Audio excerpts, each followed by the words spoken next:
But why, some say, the moon? Why choose this as our goal? And they may well ask, why climb the highest mountain? Why, 35 years ago, fly the Atlantic? We choose to go to the moon. We choose to go to the moon in this decade and do the other thing. Not because they are easy, but because they are hard. Because that goal will serve to organize and measure the best of our energies and skills. Because that challenge is one that we're willing to accept, one we are unwilling to postpone, and one we intend to win. We choose to go to the moon. All right, everyone. Welcome to episode 8, World Blockchain Roundtable. Hosts for today are Greg Lang and Sam Johnston from the Rivet team. Zach Burks, CEO of Mintable. Taylor Monahan, CEO of MyCrypto.com. Dave Johnston from Den.Social. And I'm Joe Roets, architect, founder, Dragonchain. So real quick update on last week. And so we're building this out as a decentralized governance community approach using Den.Social, where all the questions are there, all the energy is spent there, and so there's some actual passive income to be had. And what we're doing is issuing new layer ownership tokens, NFTs, every week based upon the viewership, the first week viewership of each episode. So every host will get, a piece. Every person who provides a topic will get a piece. And then the World Blockchain Roundtable will get a small piece to promote. And based upon the last episode, there were, and we round it down to the most significant digit. So there were 2,000 something views across all the platforms. So every host will get 266 lot from last week. That's Greg, Sam, Bay, Oren, and me. Every topic contributor got 83 lot for each topic, and that's Brindlebeard, Jegs, and Angel Breaker got 2 topics in. Those tokens, those NFT lot, come with ownership in the community, free edits, so you can make posts there when things start building in that community, and then future governance votes on how we do whatever we do to change anything. Right now, we're putting it out quarterly until we get some of the lot transfer built into the system, and I think there's probably going to be a marketplace there too. Basically, share the episode. The more to share, the more lot the hosts and topic contributors will get, and the more likely we can get more and more variety in hosts and topics and all the normal things, right? So that's the idea. Just to try to drive energy on one side to get topics put in and selection of which topics to be had, and then to get good people on to answer or talk about the topic. So that's the basics of it. So thanks everybody for joining. Hopefully this is good. So I guess that let's get to the topics, right? So we'll refresh them. That's the basics of it. So thanks everybody for joining.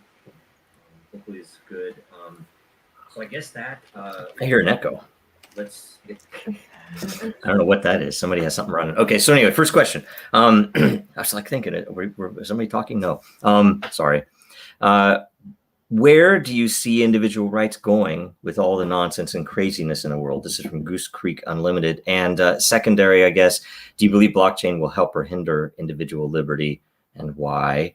So let's just start. Let's go down the list. Greg, what do you think? Quick answer is, I do believe that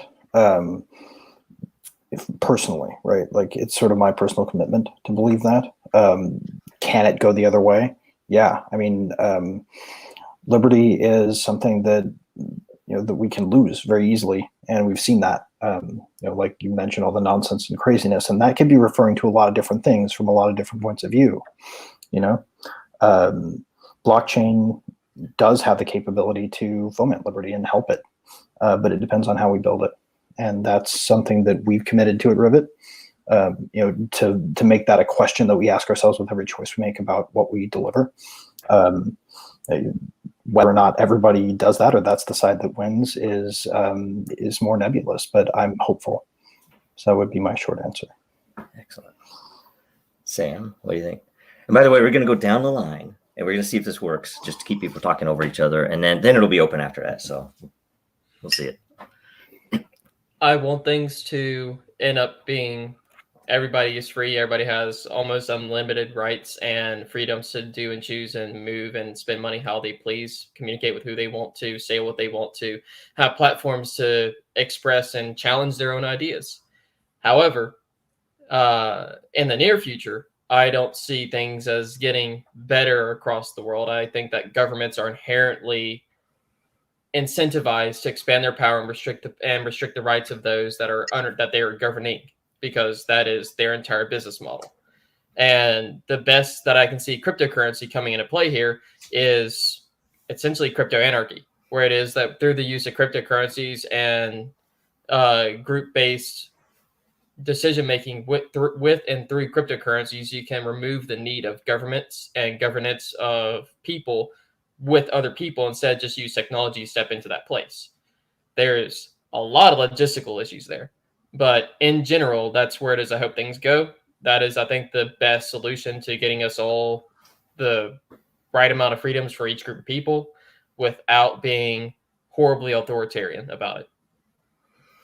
Awesome. Taylor? Yeah, I think that there'll be probably some hiccups along the way, to say the least. I think that there is the potential for certain types of people or governments to try to co-opt what we're doing here. It's something that I watch personally, like, very closely, because that's why I'm in crypto, right? Like, this is the whole reason I'm here. So, to see, especially like just right now, like the stuff that's going on in China and stuff, it has the potential to be really dangerous and really impact individual people's lives. And, I want to believe that crypto can make a difference for the better, and that everything that we're building is going to help people become, it just helps society become better, whatever better means. Personally, I think, like, it just very broadly speaking, society and individuals are better when there's less power imbalances. So it doesn't necessarily mean that you're giving, that you're like taking the power away from one person and giving it to the other. It's more about leveling the playing field for all, so that there's less potential for all the bad things that happen when power comes into play. So, I do think that I hope that as the space grows, more and more people are more and more passionate about this fact, because that's what we need. And it's especially apparent during like a bull run or a bullish market, because the people entering the space are not even aware that this might be a goal that we're going after, right? Like, they just see free money. So, yeah, hopefully the next bear run will be good in this regard, right? Yeah. Dave? Yeah, I've turned a lot of people off by saying I don't want to talk about money when they want to talk about cryptocurrency. Taylor, I've never met you. I barely know who you are, but I completely agree with you. So I'll just build off of what you said. So everything Taylor said, 100%. I believe that we're, you know what? Let me just answer the question here straight up. There's two parts. The one about where is individual rights going? I see individual rights as human rights, and I see that as going nowhere good at the moment. Like, if you were to just snapshot what's going on and follow the path that it's taking right now with no turns off of that path, I don't like it. I don't like going that way, So I'd like to branch off on a different timeline if I can.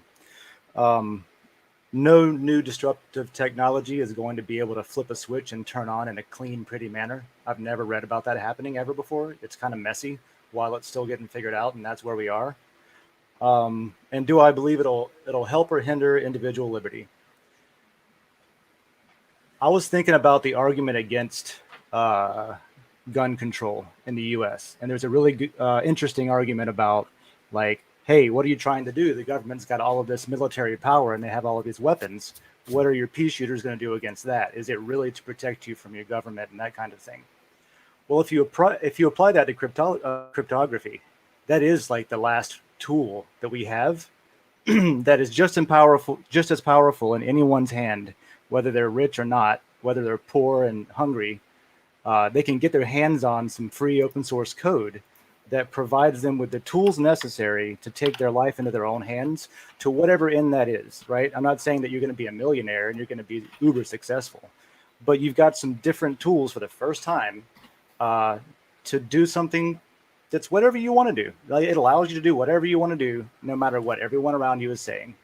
And so to me, that's beautiful. And that's why I'm in it, is I want to show people that instead of, I guess, number go up, right?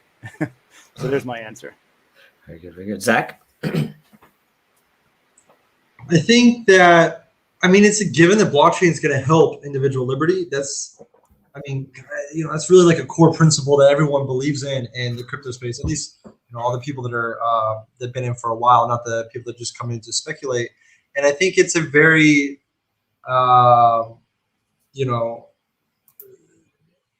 of a thesis within the space overall of like, hey, what we're building here is to remove the middleman, is to, bank the unbanked, the old meme saying that we used to say all the time, right? And so it's a given that it's here to help individual liberty, whether you're in Nigeria, in America, or in China. There's all different ways that blockchain is able to benefit you in terms of, promoting that either financial freedom or, the liberty to kind of transact without the state's oversight. And so I think that, the individual rights aspect that I can't really touch too much on, but I think blockchain really has a core tenet of helping with that individual aspect. Yeah. I agree with all of you guys. And as I drink from my band mug here, that we were censored because there's a dragon that looks like a frog wearing a red hat that says "Make blockchain great again," and for some reason they will not print it anymore. Right? It's the most hilarious thing in the world. I got a few. I got a shirt. but you can't get them anymore. The state of the world's kind of messed up, right? And really, I see blockchain as a tool, right? And there are a lot of abstractions around it, when you talk about liberty, because you think about it as a business. If I have trouble even printing something that is a simple, stupid merch thing, there's some really weird problems in the world, and it's because people are scared of getting canceled, or some business is like, well, we can't print that because somebody's going to say we printed it, and then they're going to come after us and whatever. So a lot of that is just weird stuff going on and culture, this technology is just a huge, very, very, and you can tell it's a very, very powerful tool, because I think most of the time when people in crypto talk about individual rights, they end up talking about crypto industry itself.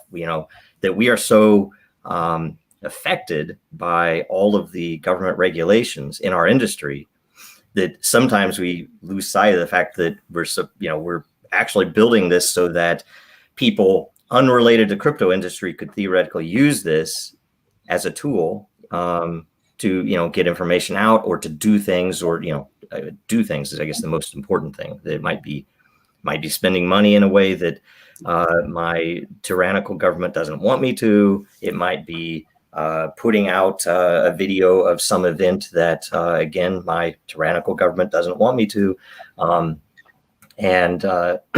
That's where it's, really powerful, but it hits all the way to business, because it can literally be, here's something where we can open up a market that didn't exist before. It might not be that it's illegal. It might just be that it was not a foreseen opportunity, right? And this is just a way to get past, the banks don't care about this opportunity that I have, so I'm going to go ahead and I say the banks. It could be big tech. It could be Facebook or Google doesn't care about me communicating with a community the way that I want to, and so they've kind of forced everything, for different reasons into their own model. So anyway, that's the big picture. I don't know. Now it is open. So what do you guys? Who wants to talk? And maybe that might have been too constrained. I don't know. We'll figure it out. And Joe, you kind of touched on one point that I was alluding to, is that for me the biggest risk is government in itself, and that's why it is I'm hopeful, and that's why it is I think that the only real way for cryptocurrency in the long term to provide that individual liberty is if it is able to eventually remove the need for governments to run how it is that people rule their lives, basically. Because I think that if government doesn't get removed, eventually it will be able to use cryptocurrencies to more centralize everything, because it is all tracked. It is all in a single entity, essentially. Yep. And if a government has an extremely intelligent group of people that are behind it in the technology side of things that are able to then go and use network level regulations on the ISP level, for example, you can really shut down cryptocurrencies on the individual level if you get smarter people behind there that really understand the technology. Yeah, and I think that's kind of what we're seeing with China right now, right? That's what they want to do, is they want to use it on the flip side of things, where it can be very, very useful to really drill into who's doing exactly what at all times. If you think about money being the medium of exchange for any activity that you need to do day to day in life, that's a dangerous tool there. So yeah, let's just go back to what Taylor was talking about earlier. I think it goes beyond just government. I think power is really the key focal point here, because what we have is a situation right now where power can be weaponized against small individual people, individual voices, in a way that's just it's terrifying to folks. Imagine wanting to speak your mind about X, Y, or Z. You don't think that it's right what they're doing to Julian Assange because the Constitution protects the act of journalism as opposed to journalists, and the classification system that they created to say he's not really one is bogus. Say that's your stance. You want to get out and speak that. But you have to think about what that might do to your job, because these pressure groups can get on social media and despoil you to your boss, while at the same time they destroy your reputation globally. That is a power concentration that, if we're not building tools to diffuse, to basically distribute power in a way, or balance power in a way that it can't be weaponized by any one group against any one smaller voice. That's the key here. That's ultimately whether we're talking money or we're talking art. It's the same dynamic. That's kind of my hunch on it. Taylor, do you have anything to add on that? And there's a weird thing. We knew when we were open source for a while, and we had just night and day difference in communities, where between the year that we were open source only for a full year, and then we commercialized and released a token and everything in 2017. And I knew it was coming, but it was a crazy difference, because we had no impersonations. It felt like an open source project with a bunch of very interested people, technical, non-technical, all kind of getting together on doing something. And when we added in the crypto, then all of a sudden you get people impersonating me, trying to do things. You get all these various things happening, and it's the money, and it's understandable. And the hard part is, I guess, influencing where that interest lands, right? That people will come in for the money, and there's a potential, because, I imagine a lot of you, Linux was a big thing for me forever. And yet it never really eked its way into family conversations at a high level unless I introduced it, right? Nobody cared that Linux was running on everything, right? Well, GCHQ did publish something warning parents to check their kids' computers for Linux in case they might be hackers. But I don't remember that. That's freaking hilarious. No, but that's the thing. It's there was a lot of FUD. And you remember the Halloween papers and all that stuff from Microsoft.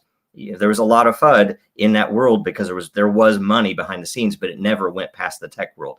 This is something that non-techies get into for that. And so there's a potential, instead of getting them in and then burned and then pissed off for a year during a bear market, or 3 years or however long it is, that that, maybe they get introduced to the concepts that, brought us all here, which is that, that was the most interesting thing to me. It was, this very libertarian focused software with money attached to it. That was, it's obvious that's going to be a big thing, right? It's crazy. So, and Joe, Yeah. I've had these conversations with my family of introducing crypto for over a decade now, and I gotta say it's been very interesting watching I'm from the southern belt of the U.S., so all my family's from there, and they're not exactly the most technology oriented people, but they have been getting more and more involved inside of the conversation around the theory of money in the past 4 years. Yeah. More so than I ever would have expected. The conversations have completely shifted from what they were 10 years ago. Yep. I've seen Oh, that yeah. too. I'm from the South. My dad's never turned a computer on. He's never had a smartphone. He's never seen the internet, ever. And this year, for the first time ever, he asked me to show him how to use a computer. And he told me that he's been thinking about money in a way that he's never really thought about it before. Because he sees that, you got to get a gallon of milk and a loaf of bread every day to feed the family.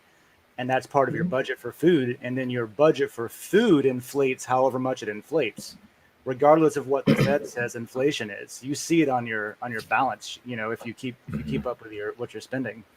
So yeah, I've seen that too. People suddenly becoming interested because okay, maybe there's something to this money thing where Yeah. it needs help.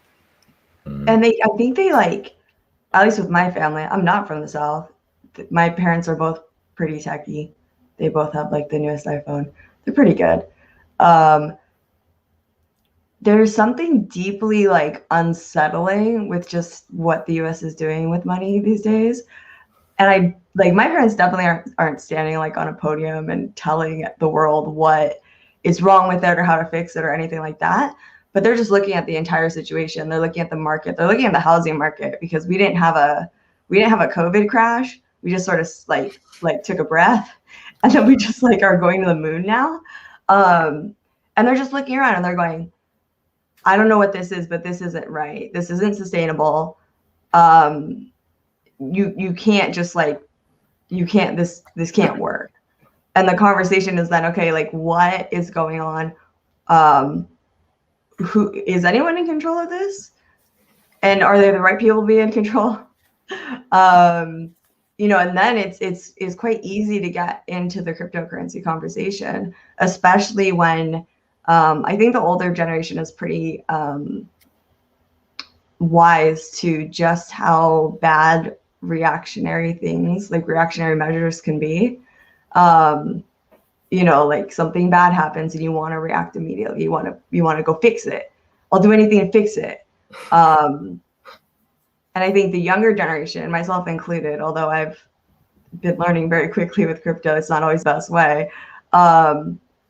They don't see that long-term anything, and I do think that we'll see how this plays out, obviously, but this isn't sustainable. What we're doing is not sustainable. And I think there's a great opportunity to introduce crypto to people in a new way that gets back to our roots and gets back to how I call it how I was raised, right? I was raised in the 2012 crypto anarchist, the hardest of hard libertarian, the privacy, the security, you don't have a real name, that's how I was raised in crypto. And it does disappoint me that the conversation has moved a little bit away from that. It's still there a little bit. Jameson Lofts every day is still on Twitter, doing his thing. But I wish there were more people shilling that shill every day. No, I don't see any problem. There's nothing unsustainable about doing a 5,000% APY. I mean, I ape into that every day. That's totally sustainable. Which I will say, 10 years ago, would anybody expect was it on the it was New York Post headline, just the inflation. I can't remember what the headline was, but it was just a day or two ago, right? I don't know. It seems like it's coming into the general. It is. Yeah. I've been saying for years that the end is nigh. That the monetary systems that we have currently, that fiat is going to die. I've been saying it for years. I got into politics because of the likes of Ron Paul, and if you know him, that pretty much summarize is where it is that I come from on that side of things. So Yeah. I but now they're listening. That's the difference, right? Now your parents aren't like, all right, go Avery, back to your room. I think it required him to pin that down. Like, here are the things, and like all the memes I see in 4chan are now, it's like, I told you, or it could have been different. Those things. It's like it's a meme now, which is what you need, because now people are like, okay, we're a little behind the curve, but and it just requires boldness and courage of people. They just it's like too many people get scared of saying something that will upset someone. Self-censorship is horrible right now. I know that. It got me wonder if I need to set up a Twitter account already. One of these days, man, we'll get you on there. If you don't have a Twitter, you cannot get canceled. And if you can't get canceled, do you even exist? It's interesting though about the shift in like how Ron Paul's treated, kind of thing, in the media and like just common conversation and stuff. I just want to say this really quick in case he watches this episode one day, because I think it's amazing. You were talking about 2012, Taylor. We used to have and I'm from Gainesville. I don't know how widespread this was, but everybody I knew, whenever they were smoking pot and they were passing the joint or the bowl, they would say Ron Paul, as a question of like, freedom, you want to take a hit, you're allowed to. Ron Paul, liberty, kind of thing. And it was a thing for like a year. And I don't know, I just thought it was amazing. He was associated with people that were strongly like liberals or seen as socialists even. And they were celebrating Ron Paul's angle on individual liberty and things like that. And that's the thing. I think that's the key to whatever you want to call capitalism or free market. That I think that the people who support that need to push that it's about liberty. It's not about party or politics or any of that crap. It's literally, whoever will support me, whether it's me as an individual or me as an individual running a business, being able to do something to provide a service to someone and make money and profit from it.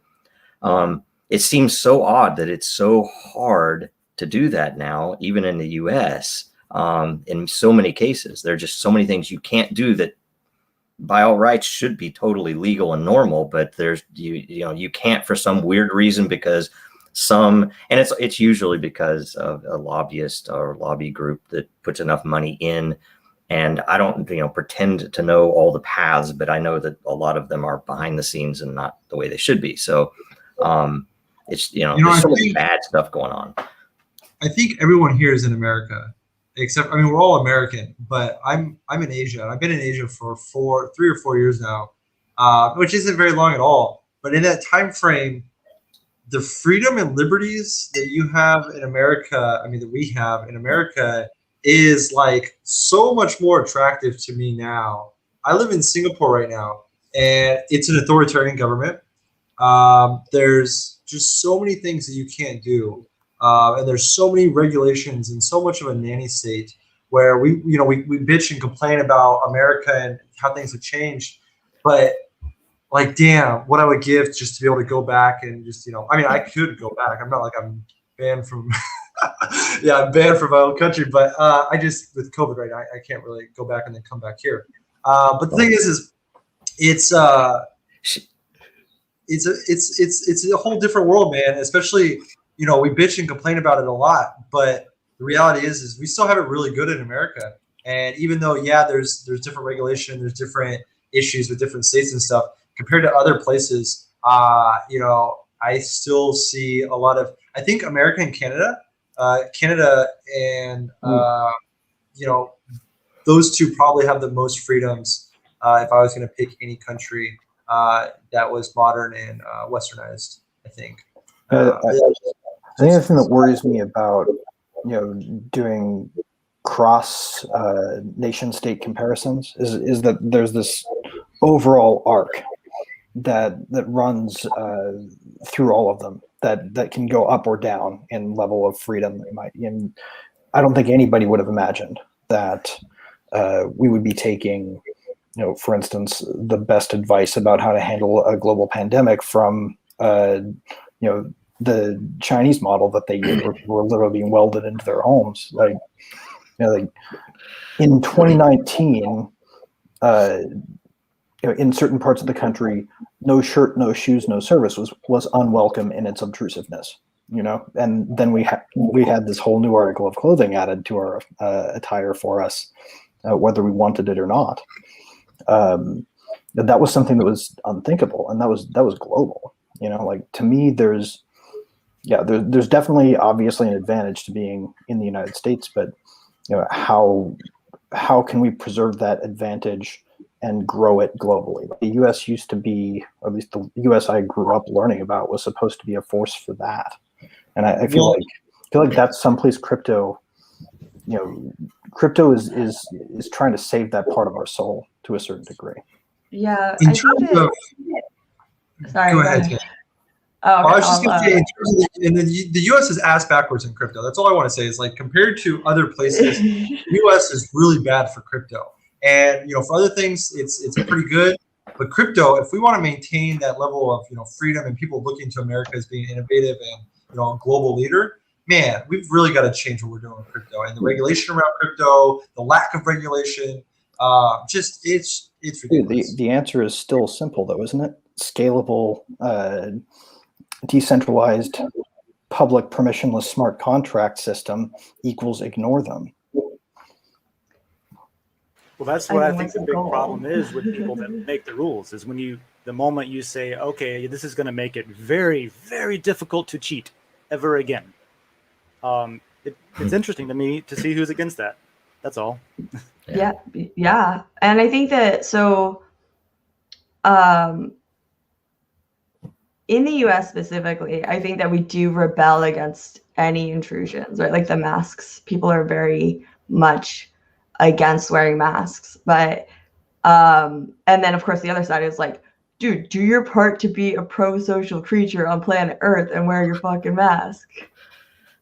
Right? And you just devolve into this stupid argument where, and by the way, this happens in crypto too, right? If I ever say like, hey guys, what you're doing is wrong, right? Like on Twitter, I'm like, I don't say I think what you're doing is wrong. On Twitter, I go, what you're doing is wrong. And then everyone's like, oh, do you want to come police me? You want to shut me down? You want to put me in handcuffs? You want to do this? You want to do this? And I'm like, no. Like, this is Twitter. Like, that's all I can do. All I can do is tell you that what you're doing is wrong, in my opinion, by default, right? Like, that's it. I'm not saying like, let's upend the entire system and let Taylor put handcuffs on you. But that expectation, or that like sort of the black and whiteness of it, right? You either have utter freedoms, or you have some central entity or some single person who's going to be the ruler or the police or the king or whatever it wants to be, right? And I think that there's a lot of room in between. But when we look at what the government is doing, especially in the US, when we look at how they're approaching regulation and crypto and stuff, on the one hand, you see why they are looking carefully and trying to figure out how to regulate it, right? Like they can see that it might be valuable. They don't really understand it. They probably shouldn't regulate something they don't understand, but also like they need to regulate it so that the US dollar remains the global default currency and keeps the US in power around the globe. On the other hand, the people within the cryptocurrency space, unless they're, I guess I'll say, of a certain mindset, like I think most people in this room are, right? But the rest of the people in crypto, when something goes wrong, when someone scams something, when you have $1 billion Ponzi, when you have a stable coin that may not be backed or maybe half backed or maybe backed by itself or whatever, the first thing that they say is, hey, daddy, I think you need to regulate it. Someone else needs to protect me, right? And I wish more than anything that instead of just having this like, all right, either complete utter freedoms or like call it on daddy to come protect us, we realize like there's a lot of mechanisms in between. And one of them is literally just like social pressure, like calling people out on Twitter. Like that's a very powerful mechanism. And it can be abused, but I'm not putting handcuffs on anyone. You can block me, right? And that you still have your power. You still have your power. Right. Yeah, you keep tweeting those tweets, Taylor. Every time I see one of your tweets, I stop and I'm like, oh shit, I gotta read this. These 20 long tweets that you do, I love them. Keep doing them. Honestly, I love my tweet threads, but I will say this. It's because I don't write anymore because I have a 3-year-old. I don't write like Medium anymore. So I just have like all these half-finished things that I've written on my phone. And at some point, I just need to put them out in the world and let people attack my ideas. You should let me help you No, post. seriously. You know about that though, that the whole black and white all in or nothing is totally right. And I wouldn't be able to give you the year, but around between 2012 2014, I just remember a lot of people who were pushing for regulation before it was needed, or even anyone would really have a good idea of how to regulate, because they wanted number go up. They wanted it regulated so that they thought it would increase the price. And the issue was that the banks hated Bitcoin, or were scared of it. Maybe they didn't hate it. They were scared of it. So they lobbied. The VCs didn't like the ICOs, so they lobbied. And so you have all these people who really, didn't know anything about the tech being pushed by senators, congressmen, and friends of friends, with, however money flows in that world, to do things that were, way too early. And, for every single, we've said this before on here too, every single agency thinking that they need to regulate it in their own way. Mhm. Right. And that may actually be accurate in the world of, we have a regulatory domain, because this is like, it's a foundational tech. Like, you can use email for a lot of different business lines. Like, you can commit financial fraud through email. You can commit, hardcore extortions and make kidnapping bribes and all the fun stuff you can do with the protocol that we, now colloquially refer to as email. But like, this is the same sort of thing. It will morph to fit your industry, depending on how far people go with it. So like, yeah, it belongs everywhere if you intend to regulate it. Like, and I'll tell you, as a platform, it was really weird, because we were brought up on, it's like, well, what if somebody uses it for this? It's like, well, I don't know. I'm not a lawyer, right? But how would Amazon treat that, right? I mean, Amazon's a platform, Google's a platform, and these regulatory agencies aren't coming in because they're hosting these systems that are doing this thing that they don't want. I don't know, right? That's just a weird question. We kind of know, because they just turn it off, right? Yeah. Well, that's usually political. They aren't going after them for like securities issues. They aren't. I don't think Amazon's had anything with that at all. I mean, we've said that before. Even a lot of the DeFi stuff runs on AWS. So how is it, right? Well, you bring up a really good point with Amazon and regulation, man. Because one, I mean, that's very different than financial regulation and securities and stuff. With the current struggle that Amazon's going through with monopoly issues and kind of price gouging and price control. But if we're talking about crypto regulation and DeFi, we have a few realms of, is it a security? Is it not a security? Is it a financial instrument that should be regulated under FinCEN? Is there reporting that needs to happen? And this is kind of not clear cut, obviously, by any means, but we have some idea of, if you go talk to your legal advisors and you're running a DeFi project, they're probably going to tell you, hey, you should be keeping these records in case you do need to report, or hey, you should report, every quarter with this information to FinCEN or different things. One thing that I'm so unclear of, though, and I wonder what everyone's thoughts are here, what do you think the regulation around NFTs are going to be? Because NFTs are so broad. It could be a house, it could be artwork, it could be a CryptoPunk. But I guarantee, because the SEC has already mentioned that fractionalized NFTs are a security. And so if you do any fractionalized ownership of NFTs, that falls into a unregistered security. So when we get into Taco Bell making an NFT, do you think that's going to get regulated? Is that going to count as a financial instrument or a transaction or an investment? I have no idea where the U.S. is going to go with NFTs. And where is it, to be honest? So here's my thoughts on this, man. And just to go back to the metaphor of, like financial regulation or asset. Oh, we lost him. What Rip. timing? I'll send him a message. Illuminati. Well, I mean, I think in the end, we maybe should cut to the next. They do not want me to say that. I think they continue on. So think of it like this, right? Why did we put these regulations in place? what is the Securities Act there for from 1933?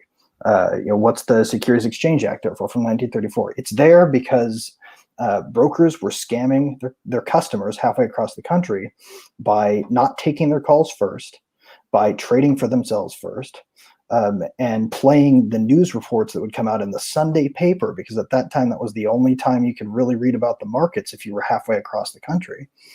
So you'd call your broker Monday morning. They'd get a pretty good consensus of whether people were wanting to buy or sell based on what the Sunday report was. And then they'd go place bets that front ran them. And people were front running their own customers.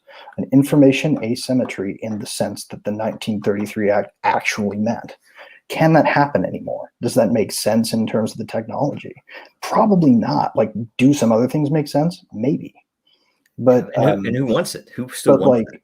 But like the same thing is true with house keys and things like that. Like any place where you can use this new technology to minimize the amount of risk there is in a trust imbalance or a power imbalance causing an issue, it changes the way it needs to be regulated. Like fundamentally, we need a fundamental rethink of how we regulate each space, and that's the right answer. It's unfortunately we need to do the hard work of updating the way we think about regulation to the way the technology actually works, because it's not pen and paper mail and Ma Bell tapping the operator. Yeah, and I wanted to expand on what you're saying, because you were talking about why do we have these regulations, why do we have these laws? If you zoom out, like way out, and you say, like, why do we have laws, right? And there's all these answers, but my favorite answer is one where it says, ideally in society, every single person has equal power, right? Every single person has exactly 1 unit of power, and everyone just goes about their business and they do their things and they negotiate and they trade and they do whatever they want, and nothing ever goes wrong, and therefore everyone still has 1 unit of power. At some point, someone screws over someone else, and now that one individual is above the other person. So then there's 2 ways to deal with this. The one other person can try to tap back and take their power back, right? And this happens a lot in a variety of ways. It happened a lot in history, right? Like eye for an eye. Or this is especially true when the sort of the attack or the power grab is against a group of people or like the society at large. Then you say, okay, well, we need someone to correct this power imbalance, right? Like the laws are there to correct the power imbalance because this person took from this person. They should not have done that. Let's correct it. And so then you have these laws because in order to correct the power imbalance without enacting power, without all of the things that without it going just straight to hell, you create the laws, you create the rules, you create the sort of, you define your morality around it, whatever you want to call it, right? And that's what the laws should be there for, right? Is like, if you step out of line and if you do something to harm other people or their property or society or whatever, these are the rules that we follow as a society to get us back to equal power. The problem is that so often it all gets so lost, and then the laws, right? The government, the people that are enforcing the laws, aren't doing so with any of those things, right? Like in some places in the world, when you send someone to jail, it's they want to rehabilitate them. In the US, that is not the case. We just want to put them in jail because we want the power, and that's. There is something to be said too, because it doesn't matter who you are and who you know. At least, I mean, in the West anyway, that justice really is an equation related to who you are and what you know and how much money you have. So when you talk about will NFTs, I think Zach said it. Will NFTs? How will they be regulated? I actually have. I'm pretty hopeful, because if you have major corporations using them in these various ways, they're not going to get touched. So it's like that's the adoption, right? And Taylor, on your point about the laws, real quick, is that to me, laws exist because people need a way to justify men with guns coming in and enforcing something that a group of people want. And I want to say that anybody can say that they've written a set of laws and post them on the internet.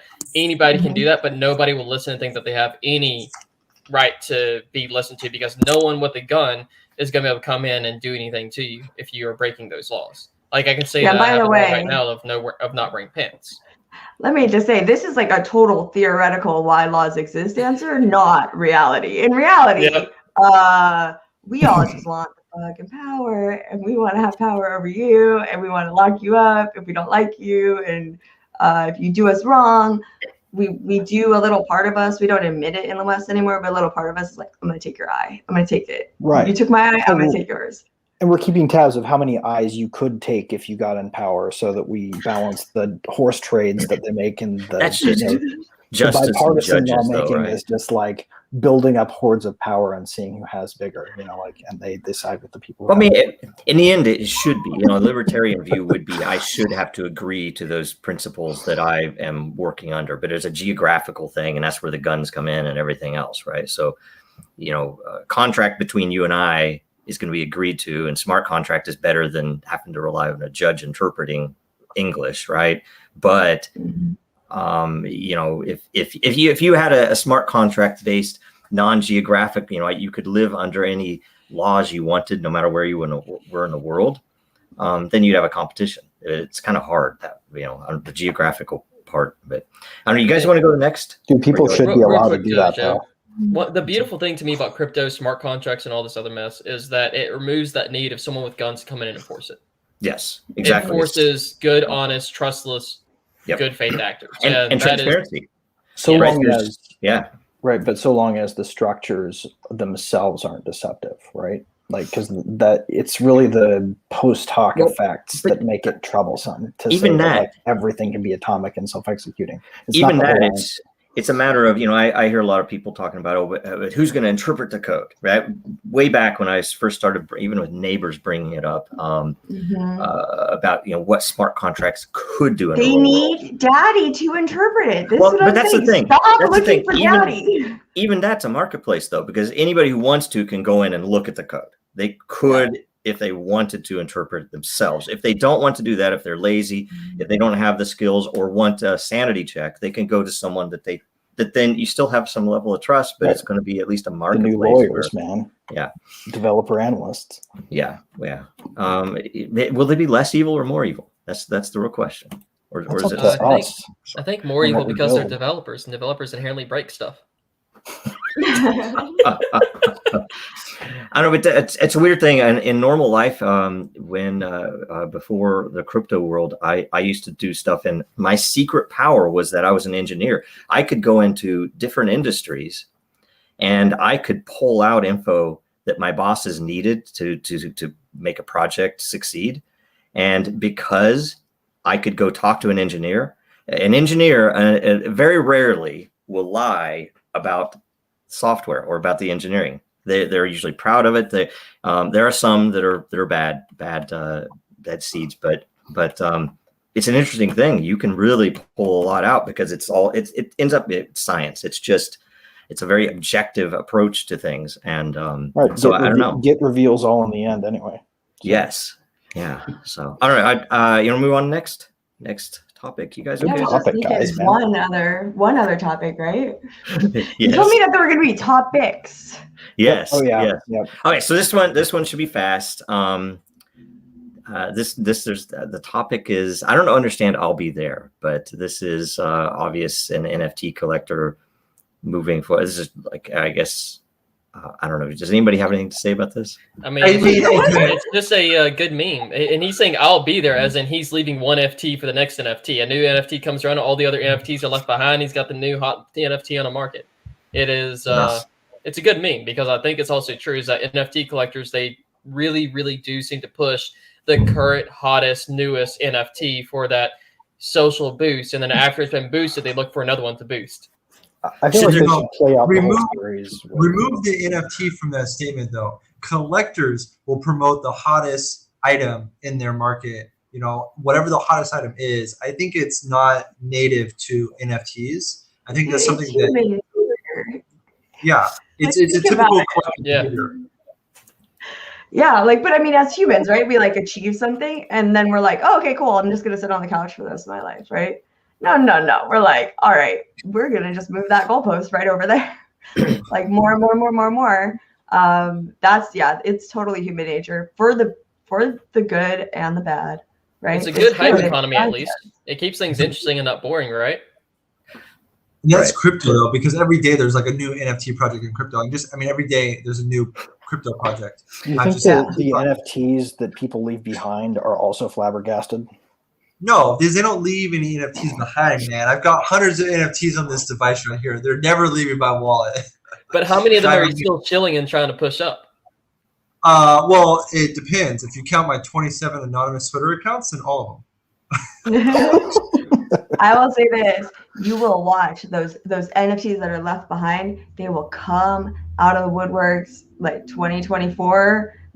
Market's coming back up, and all of these people are gonna be like, "Let's go!" Just like we saw with these ICOs that had dead mediums, dead Twitters for 2 full years, and then all of a sudden, I think Bitcoin price popped, and they were like, all right, let's go. ETH's next. Let's get our token up. Yep. And you would just see the mediums it would be April 2018, nothing. And then December 2020.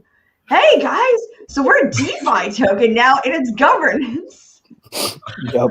Oh, single collateral DAI is going to be the new US dollar. Yep. Okay. This is self-fulfilling because that post is going to get them some NFTs for Dude, I want to see the whole That's series true. of that meme made out with the same labels. Yes. Real quick, I want to speak on that NFT aspect though of what Taylor was just saying about 2024. I tell people all the time, if you're an artist, you should be making NFTs right now and don't sell them.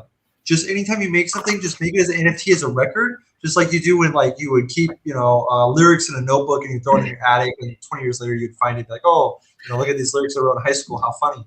But do that as an NFT, because then 10 years down the road, when you do find those, if you release a 10-year-old NFT, that's inherently valuable. It doesn't matter what is on it. That's a core thing about blockchain and about history. That if you put something on chain, you're going to have all that value sitting there. And the great thing is, how do I get it on there in a scalable way so that all the things I'm doing could have that potential, huge value. But that really is the truth, that, the longer it's sitting there, the more historical truth is there, right? It's really cool.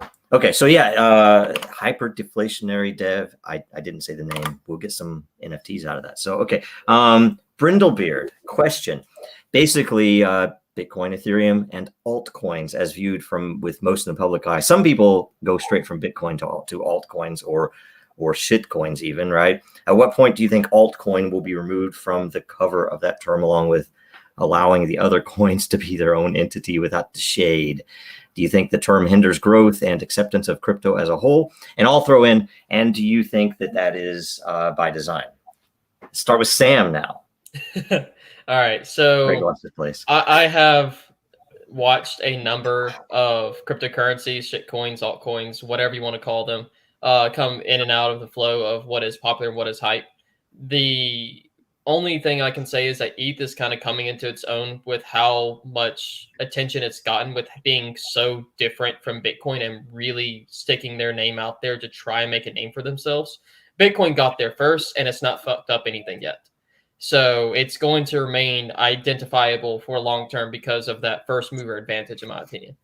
Beyond that, altcoin is a inherently needed term because there are so many cryptocurrencies out there. It's never going to go away. Shitcoin is going to be a term that's going to be, I think, getting more and more popular, as is we have more cryptocurrencies failing because of security or whatever have you, or just design implementation, and not enough people using them. And that's just the reality of the industry that we are involved in. So I don't think it's good or bad. I just think that's just the world that we live in. Yeah, and I would say, so if we kind of what would be bad like what would the outcome that would be bad if, like, you know, something's called an altcoin, right? Like it's bad for the holders of that coin, I guess, but like just generally, like looking back over time, what would be like bad or a negative outcome because we call these things out, we call them altcoins or shitcoins? And I think the answer is probably like, well, something that deserved to have a place to stand on its own legs, to have its own name or whatever, didn't, because it was just grouped in with the altcoins, or something could have been something, but it wasn't because there was an altcoin, right? There's this potential. And so then the sort of way I look at that is like, all right, well then prove yourself. Let's go. You know, we have seen over time, it was just Bitcoin. It was Bitcoin and Litecoin for a while, guys. In 2017, I think a lot of people actually had Bitcoin, Ethereum, Monero, but then with the caveat that like it might not be Monero, it might be a different privacy coin, you know. But there was like this idea. And so yeah, if you're holding an altcoin, I would say, yep, it's an altcoin. It's probably a shitcoin.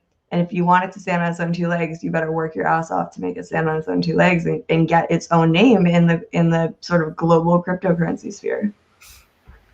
Yep, I agree with like definitely the end of what you just said, because something I'm doing right now is trying to bridge the normie and techie gap with adoption of Den.Social in my hometown in Gainesville. So I talked to a lot of people. I guess I got a lot of opinions, so I'll keep it a little concise. As far as the question goes, I think that we get a one-sided view. Like all of us call it altcoins and shitcoins and, you know, and then maybe Bitcoin and ETH or whatever. But everybody talks about cryptocurrency that I talk to who isn't already into blockchain. Everyone who knows everyone who knows nothing about anything that we're talking about, they do know about cryptocurrencies and Bitcoin, right? So I think that we have a bubble that we're in, even though we're like the first people to try to break out of bubbles. I always try to make sure I have friends with different opinions and different backgrounds and stuff like that. But we, you know, this is very much what someone sees when they first try to research cryptocurrency, and that's a problem that I see. Is that you go into it thinking about something being an altcoin or, you know, oh, this is the original. And I disagree with Sam that the staying power of Bitcoin is largely due to its first mover advantage. I think there's a lot of things going for Bitcoin that's going to keep it around for a lot of people for a long time. And that, you know, it's important to understand why. And so the shitcoin thing, I don't think is helpful, but I think it's fun and it's a flash in the pan. And in a couple of years, it'll probably go away. I think that altcoins, I mean, that'll still be a phrase that's used forever for like people like me and probably most of us. But I don't think that anybody will end up using altcoin ultimately. It's just software, right, Joe? That kind of thing. It's just new technology. It's new stuff. And eventually it's just money is what it is in the end. Except for the ones that are not. You know, a lot of stuff's not money. A lot of stuff not trying to be money. And that's, to me, where the differentiation comes in. And it's not altcoins or versus Bitcoin or shitcoins versus Ethereum or whatever. It's these are trying to be money. These are trying to be, a better privacy network for people that need that. These over here trying to let you store files that are not on Dropbox controlled by someone. They're all doing different shit, right? And that's great. It should be everywhere. And I guess is the last thing, you know, where I diverge, I guess, from maximalism is the idea that money's enough and we don't need to do anything else. I think that's bullshit. So I think it'll all go away. It'll just be decentralized technology. Okay.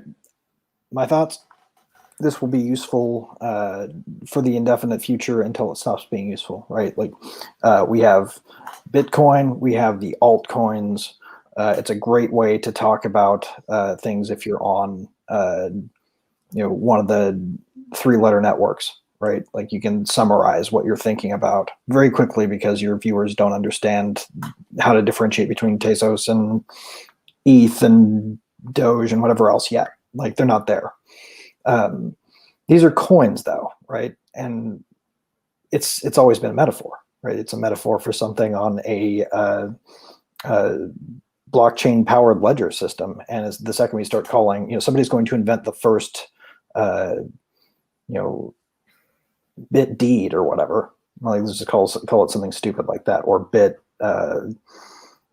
molecule. If you want to get really down and tokenize, like right down to the atomic level, or enter into the ledger, things at that level. The metaphor changes. All of a sudden, there are coins, and there are X's, and there are Y's, and there are sleeches, and there are starred sleeches, and whatever else. Right. The metaphor will last as long as coins are the only thing people are interested in talking about, and then I think it'll probably fade. I don't know how long that'll take, but that's my guess. Yeah, I think I don't think it's a big deal. Does it affect boaters and berets because they're all lumped together as hats?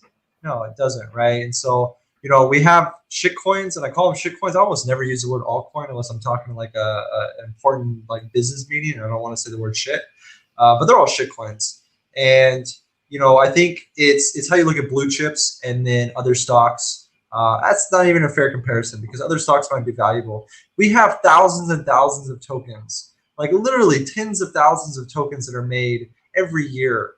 And they're shit coins, right? You should never invest your money in these tokens. And we all know what kind of tokens we're talking about, the ICO sites that, like Taylor was talking about, the project that's been quiet for 2 years and then they come back and, oh, we're a DeFi project now, right? These kind of projects that are just literal scams. They're just taking money and running. Those are shit coins. And people should be, educated, and they should know the term.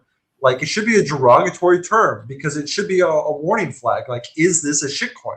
Am I wasting my money? And I'm an idiot where I think that I've only got $5,000. I'm not going to buy Bitcoin. I'm not going to buy Ethereum. I'm not going to buy a blue chip. I'm going to buy some random shitcoin. You're going to lose that 5,000, and that's a lot of money for some people. And so having the warning of saying like, hey, you know what? Take a step back and don't spend that $5,000 on this potential shitcoin. That's something that I think should stay. And I think that term is good in terms of weeding out the scams and the bad projects that are just literal money grabs. So I don't think it's a bad thing at all. And I think that if a coin does so well that it's got its own name, that it doesn't fall into the category of being an altcoin like Ethereum, because it used to be Bitcoin and the altcoins. And now, it's Bitcoin and Ethereum. At least in my personal day-to-day, that's what I encounter. And so if you've gotten to the point where your coin is standing alone with those categories and is now a blue chip, good for you, right? That's good. And people should freely invest in that. When I talk to new people, I tell them the same thing. I have no Bitcoin. I only have Ethereum. But I always tell them Bitcoin or Ethereum, right? Because those are the blue chips, right? It's just like FANG stocks. And so I think that's just, shitcoin is like a penny stock. It's kind of a derogatory term, and it makes you think like, hey, this is risky.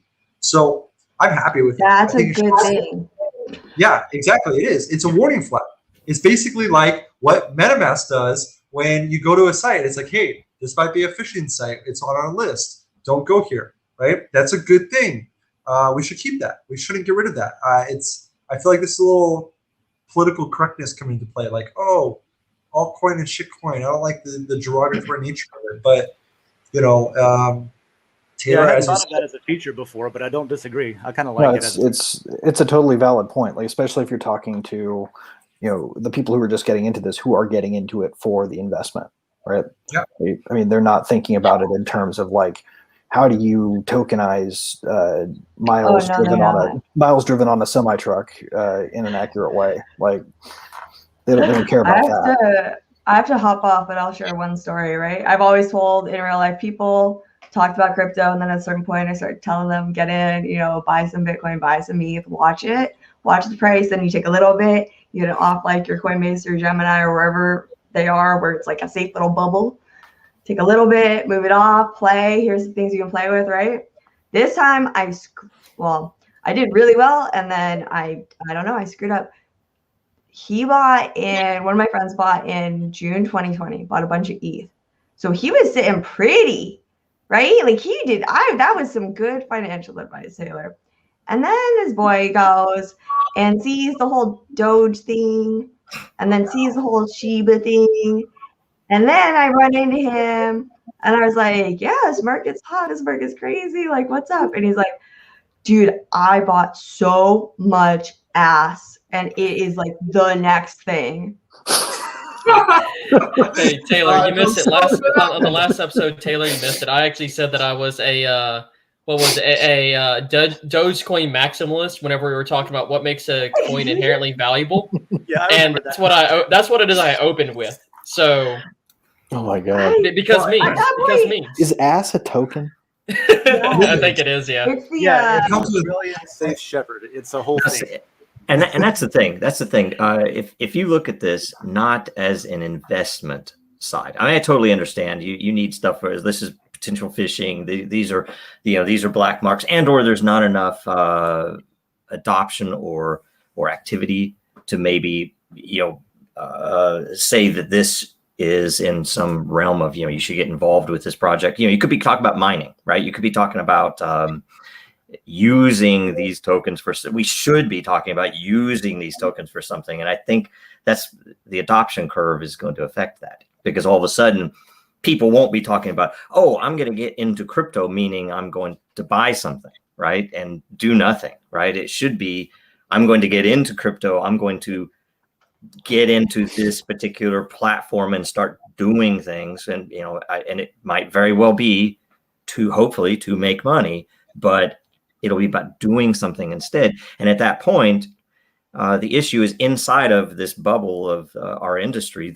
That's what all this matters. Nobody outside the industry knows what an altcoin definition is, or a shitcoin definition, right? They only know it's cryptocurrency. It's it's Bitcoin and stuff. And you're right. It used to be Litecoin. In fact, it was Bitcoin and Namecoin, and I'm going to buy the next dog, and then I'm going to be rich off my dogs.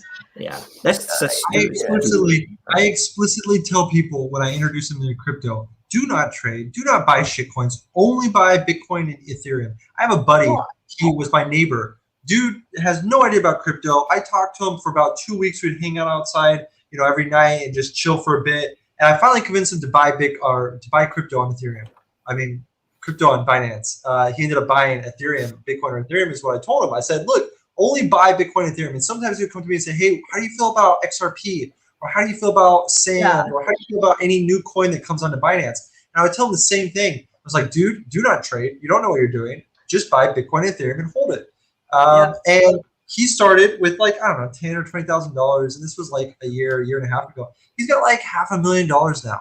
And he texts me all the time whenever he pumps. And he's like, dude, this is amazing. Look at I've changed his life. He was like a delivery driver. And now, he's sitting on like $500,000. And that's life-changing money for some people.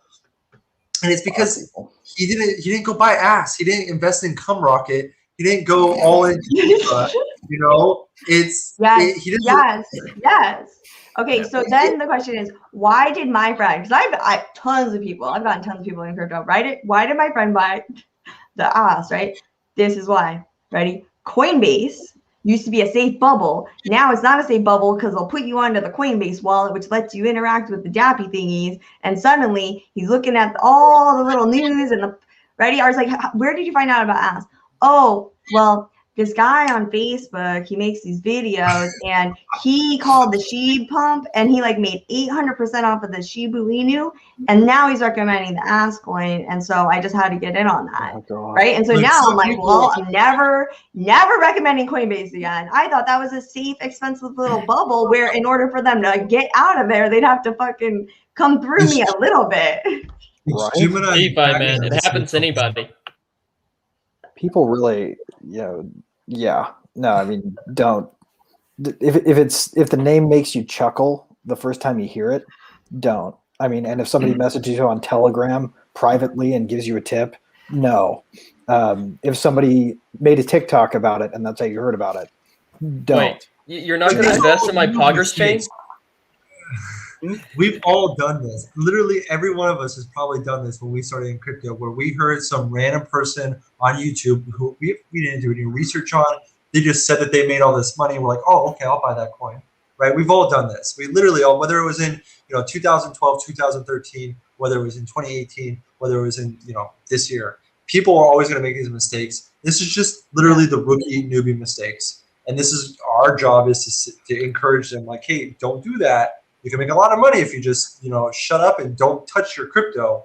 But it's a rookie mistake that everyone makes. The point is having the term shitcoin around is important so that we can say, hey, you know what? You really like that ass coin? Well, I'm glad, because now you're deep in the shit because you bought shitcoin. Exactly. If you really want to be with utility involved with cutting edge projects, then do it the Warren Buffett way. Like, go out and look up what the thing is, learn about it, see if you actually believe in what it does. Yeah, go get involved in the community. Get free tokens, right? I can understand it though, but it isn't hard. I mean, I don't think it's that hard in crypto. I mean, you have the reason you're recommending Bitcoin is because of its history and the team and what's there, and in fact the network. The most powerful thing about Bitcoin is not even the software or the team. It's literally that there's so much mining power behind it. That is literally the objective reason that Bitcoin is so far ahead of other crypto now, and because it's a very simple use case, right? And it's already used, and it takes absurd amounts of money that nobody has individual control over. Right. To make it Ethereum, same way. Ethereum has made massive advancements that Bitcoin was unwilling to do. Right. Ethereum is there for a reason, for a utility reason. Those two are so well vetted that they are radically safe. That if one of us decided, okay, I'm going to, and I've thought about this in the past, is like, man, what a life it would be to be a Bitcoin maximalist on Twitter. You get tons and tons of followers because you're always effing right. It's like, buy Bitcoin. That's it. Just buy Bitcoin. I know I'm going to be right in time. I might be wrong for a couple of months at a time, but basically that's the easiest damn job in the world. And some do it really well, right? But it is when you stretch out past that, and I Namecoin as an example. If anybody ever had any Namecoin, it was a really good use case that has some bad implementations, right? In my opinion, right? And that use case is still needed. But I gotta run, guys. I appreciate hanging out tonight, and looking forward to seeing you all. Let's end it anyway, because I think we ran way over. Sorry about that. Yeah, we're over. I gotta run as well. So, let's cut here. Super fun. So much time. It's so much fun. Yeah. So thanks everybody. This was really good. Thanks for joining. Awesome. Join next week again. Make sure that you share the video around. It'll help with the lot production. And sorry we didn't get to do updates. Everybody got to talk enough, so it's all good. Make sure you like, comment, subscribe, all the normal things. All right. Thanks a bunch, everybody. Bye. Bye. Awesome. Bye.